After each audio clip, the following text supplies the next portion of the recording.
अस्सलाम वालेकुम। इस्लाम आबाद से मुखातिब रिपोर्ट।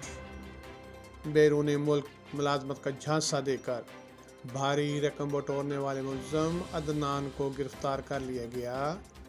डिप्टी डायरेक्टर इंसानी smuggling cell FIA Islamabad zone की हदायत पर इंस्पेक्टर सैयद शब्बीर अब्बास के हमरा ASI मोहम्मद फ़हीम और टीम ने कामयाब कार्रवाई करते हुए इंसानी स्मगलिंग में मुलव्वस मुलज़म अदनान सुलेमान को रवास से गिरफ्तार कर लिया।